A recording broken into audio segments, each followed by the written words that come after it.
अवधूत चिंतन गुरुदेव दत्त. श्री स्वामी समर्थ. स्वामी भक्तांनो, स्वामी म्हणतात, रडताना पाठीवर हात फिरवून काय झालं विचारणारा महत्त्वाचा असतो. हरल्यावर धीर देणारा महत्त्वाचा असतो. वाईट परिस्थितीत मदत करणारा महत्त्वाचा असतो. रुसून बसल्यावर समजून सांगणारा महत्त्वाचा असतो. चुकीच्या वाटेवर जाणाऱ्यांना चांगला मार्ग दाखवणारा महत्त्वाचा असतो. खचून गेल्यावर प्रेरणा देणारा महत्त्वाचा असतो. त्यासाठी अशी माणसं तुमच्या आयुष्यात असणं महत्त्वाचं असतं. श्री स्वामी समर्थ. चला तर मग वळूया श्री स्वामी चरित्र सारामृत अध्याय 16व्याकडे. श्री स्वामी समर्थ. श्री गणेशाय नमः. भक्तजन तारणार्थ यतिरूपे श्री दत्त भूवरी प्रकट होत अक्कलकोटी वास केला. जे जे झाले त्यांचे भक्त त्यात श्रेष्ठ स्वामीसुत. ऐकता त्यांचे चरित्र महादोष जातील. प्रसिद्ध मुंबई शहरात हरिभाऊ नामे विख्यात. आनंदे होते नांदत निर्वाह करीत नोकरीने. कोकणाप्रती राजपूर तालुक्यात इटिया गाव सुंदर. हरिभाऊ तेथील राहणार जात मराठे तयाची. ते खोत त्या गावचे होते संपन्न पूर्वीचे. त्याच गावी तयाचे माता बंधू राहते. मुंबईत तयाचे मित्र ब्राह्मण उपवान पंडित. ते करिता व्यापार त्यात तोटा आला तयासी. एके समये पंडितांनी स्वामी कीर्ती ऐकली कानी. तेव्हा भाव धरुनी मनी नवस केला स्वामी ते. जरी 8 दिवसात मी होईन कर्जमुक्त. तरी दर्शनात त्वरित अक्कलकोटी येईन. हरिभाऊ आणि त्यांचे मित्र अफूचा व्यापार करिता त्यात. आपणा नुकसान सत्य येईल ऐसे वाटले. त्यांनी काढली एक युक्ती बोलावूनी पंडिताप्रती. सर्व वर्तमान त्या सांगती म्हणती काय करावे.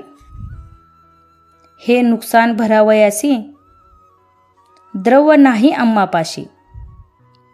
फिर्याद होता अब्रुसी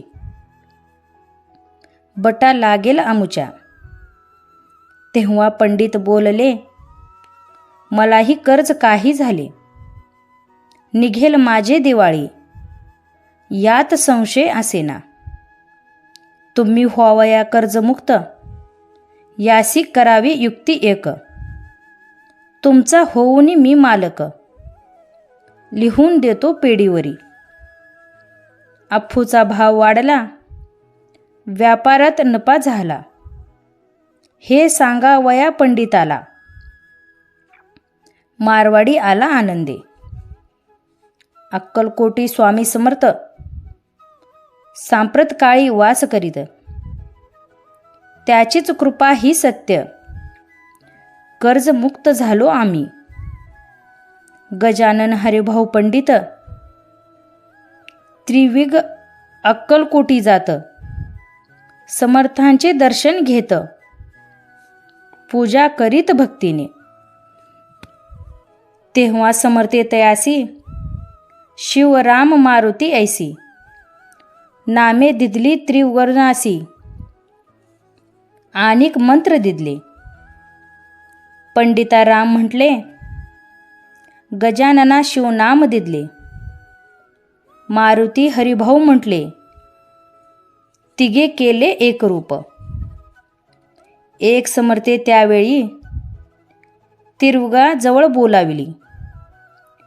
तिघासी 3 शोक दिदले. मंत्र म्हणूनही ते ऐका. श्लोक गुरुर्ब्रह्मा गुरुर्विष्णू गुरुर्देव महेश्वरा गुरुर्साक्षात् परब्रह्म तस्मै श्री गुरुवे नमः. ऐसा मंत्र हरिभाऊ ते दिदला असे समर्थ. तेव्हा तयाच्या आनंदात ते पारावार नसेची. दुसरा मंत्र गजाननाला तयावेळी श्रीनी दिदला. तेव्हा तयाच्या मनाला आनंद झाला बहुसाळ. श्लोक.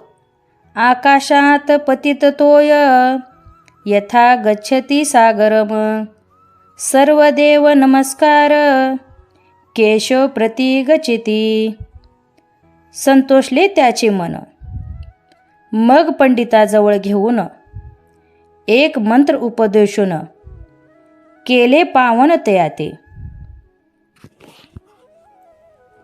इदमेव शिव इदमेव शिवम इदमेव शिवम इदमेव शिव. 300 रुपये तयानी आणले होते मुंबईहुनी. त्याचे काय करावे म्हणून विचारले समर्थाते.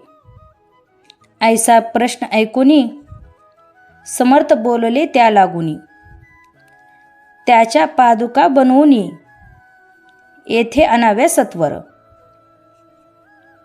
काही दिवस गेल्यावरी त्रिवर्ग एके अवसरी उभे राहुनी जोडल्या करी आज्ञा मागती जावया. आज्ञा मिळती तयासी आनंदे आले मुंबईसी. हरिभाऊच्या मानसी ध्यास लागला स्वामीचा. त्या आत्मलिंग पादुका 14 दिवसापर्यंत देखा. पायी वागवी भक्त सका दिदल्या नाही कोणाते. हरिभाऊ एके दिनी समर्था सनिध येऊनी दर्शन घेऊन श्रीचरणी मस्तक त्याने ठेविले. तो समर्थ त्याप्रती घेऊन या मांडीवरती वर्धहस्त सत्वर गती मस्तकी त्याचे ठेविला. म्हणती तू माझा सूत झालाशी आता निश्चित. परिधान करी भगवे वस्त्र संसार देई सोडूनी. मग छाटी कपनी झोळी समर्थे तयास दिली. ते घेऊन तयावेळी परिधान केली सत्वर. आत्मलिंग पादुका सत्वरी देते हरुभाऊचे करी. मनती जाऊनी सागर तीरी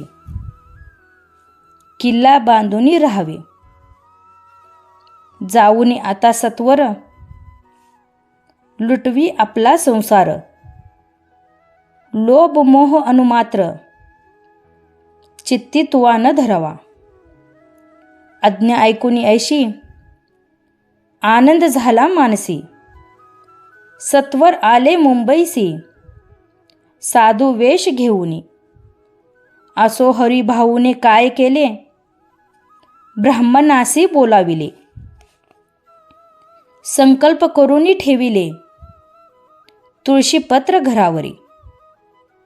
हरिभाऊ घर लुटविता तारा नामे त्याची कांता. ती करी बहुत आकांता घेत उर बडवूनी. विनवते जोडूनी करा अद्यापि स्वस्थ करा अंतर. आपला हा विचार सोडून द्यावा प्राणप्रिया. ऐसी तियेची उत्तरे ऐकून स्वामी कुमरे. समाधान बहुत प्रकारे करी तसे तियेचे. स्त्रियेच्या अंगावरी अलंकार तेही लुटवले समग्र. तिये दिदले शुभ वस्त्र परिधान करावया. आत्मलिंग समर्थे स्वामी सुताते दिदले होते. त्या पादुका स्वहस्ते मटा माझी स्थापिल्या. काठी पुऱ्यात त्या समयी मठ स्थापिला असे पाहे. हरिभाऊ होऊनी गोसावी मठा माझी राहिले. इति श्री स्वामी चरित्र सारामृत नाना प्रौत कथा समत सदा भाविक भक्त परिसोत षोडोध्याय गोडहा. श्री स्वामी समर्थ. स्वामी भक्तांनो, आज आपण स्वामी चरित्र सारामृत अध्याय 16 याचे पठन केले आहे. श्री स्वामी समर्थ. स्वामी भक्तांनो, आजचा स्वामी संदेश. सेवा करायची असेल तर घड्याळ पाहू नका. प्रसाद घ्यायचा असेल तर चव पाहू नका. आणि स्वामीचे नामस्मरण करायचे असेल तर जागा पाहू नका. श्री स्वामी समर्थ. जय जय स्वामी समर्थ. स्वामी समर्थ भक्तांनो, आजचा व्हिडिओ आवडला तर व्हिडिओला लाईक करा, चॅनलला सबस्क्राईब करा आणि बेल आयकॉनला क्लिक करा आणि कमेंटमध्ये श्री स्वामी समर्थ लिहायला विसरू नका. चला तर मग भेटूया अशा अनेक व्हिडिओसोबत. श्री स्वामी समर्थ. जय जय स्वामी समर्थ.